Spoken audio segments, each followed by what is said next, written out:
मेरे अनुभव पर आधारित आज का शुभ विचार। संसार की बहुत सारी समस्याएं खत्म हो जाएं जब हम एक दूसरे से बात करें, लेकिन समस्याएं क्यों बढ़ती हैं? क्योंकि हम एक दूसरे से बात करने की जगह लोगों से एक दूसरे के बारे में बात करते हैं। इस विचार से मेरा तात्पर्य को समझने के लिए मैं आपके सामने कुछ एग्जाम्पल प्रस्तुत कर रहा हूँ। ये विषय जो है हम सबसे जुड़ा हुआ है। हम सबके घर में, परिवार में बहुत सारी समस्याएं रहती हैं। एक दूसरे से मनमुटाव की स्थिति भी रहती है, लड़ाई झगड़े भी हो जाते हैं। कई बार ऐसे लड़ाई झगड़े कोर्ट में भी पहुंच जाते हैं। अक्सर पति पत्नी में इस प्रकार का मनमुटाव होता रहता है और आज के समय में ऐसी समस्याएं बहुत ज़्यादा बढ़ गई हैं। हम देखते हैं कि शादी के बाद लड़का या लड़की में, विवाह के बाद में आपस में मनमुटाव, डिफरेंस ऑफ ओपिनियन हो जाता है और ऐसी स्थिति में अक्सर लड़की जो है वो अपने माँ बाप की तरफ इस प्रकार की समस्याओं के बारे में डिस्कस करने लग जाती है और जो लड़का है वो अपने पेरेंट्स की तरफ हो जाता है। इस समस्या के बारे में वहाँ पे समाधान ढूंढने लगता है। इसी प्रकार से अपने रिश्तेदारी में बात फैलती है, एक दूसरे तक बात पहुँचती है और वो बात बढ़ जाती है। जीवन में कई बार ऐसा भी होता है कि कुछ लोग हमारे जीवन में नहीं चाहते कि वो हमारा जीवन अच्छे तरीके से बीते।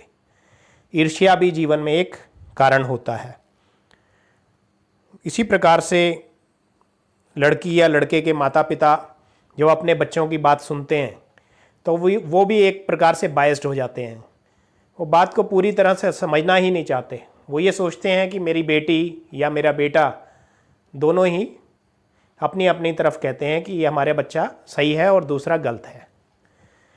ये स्थिति मैंने अपने जीवन में बहुत सारी केसेस में पाई है और अक्सर ऐसे केसेस विवाद बढ़ने पर कोर्ट में पहुंच जाते हैं, डाइवोर्स की स्थिति आ जाती है। तो ऐसी स्थिति में ये विचार मैंने अपने अनुभव से लिखा है, क्योंकि मैंने इसका असली जो निचोड़ है वो भी देख लिया है। मैंने ऐसे बहुत सारे लोगों को काउंसलिंग करके देखा है जो इस प्रकार की समस्याओं से जूझ रहे थे और जिन्होंने कोर्ट में डाइवोर्स तक फाइल कर दिया था, लेकिन बात कोई बड़ी थी नहीं, गंभीर थी नहीं। इसलिए कुछ घंटे की काउंसलिंग के बाद में वो दोनों एक साथ रहने लगे और उसके बाद उनका कोई आपस में ऐसा मनमुटाव नहीं हुआ। तो ये समस्याएं इतनी बड़ी नहीं हैं, लेकिन हम लोग इसको बहुत ज़्यादा बड़ा बना देते हैं क्योंकि हम आपस में एक दूसरे से इस समस्या के बारे में डिस्कस नहीं करते। समस्या दो लोगों के बीच में है और अगर मान लीजिए पति पत्नी के बीच में है और अगर दोनों साथ बैठकर उसके बारे में विचार करें कि गलती किसकी थी और कहाँ से शुरू हुई, और उसके बारे में जब कोई कंक्लूज़न निकल जाए कि गलती जिसकी भी थी और वो उसके लिए माफ़ी मांग ले या सॉरी कह दे, तो वो समस्या वहीं ख़त्म हो जाती है। लेकिन हम लोगों में आज के समय में सहनशीलता कम होती जा रही है। इसी कारण से ये विवाद बहुत ज़्यादा बढ़ रहे हैं। ये एग्जाम्पल मैंने पति पत्नी का लिया। इसी प्रकार से और भी जो भी हमारे रिश्ते नाते हैं उन सब में इस प्रकार के मनमुटाव हो सकते हैं। ज़रूरी नहीं कि ये पति पत्नी से ही संबंधित हो। तो उसके लिए सबसे बढ़िया है कि हम आपस में बैठकर और एक दूसरे से उस विषय में बात कर कर उस समस्या का कारण ढूंढें और उसका निवारण करें और उस समस्या को वहीं पे ख़त्म कर दिया जाए। और उस समस्या को बढ़ावा तभी मिलता है जब हम देखते हैं कि हमने उसके बारे में बाहर बात करनी शुरू कर दी।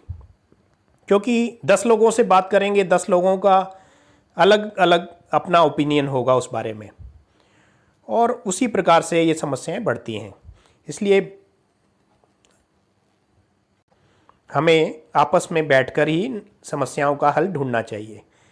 अगर बहुत ज़्यादा कोई हल नहीं भी निकल रहा है तो किसी समझदार व्यक्ति के पास जो निष्पक्ष हो, जो बायस्ड ना हो कि किसी एक की साइड लेगा, एक का पक्ष लेगा, ऐसे किसी व्यक्ति के पास जाकर काउंसलिंग लेनी चाहिए या डिस्कस करना चाहिए।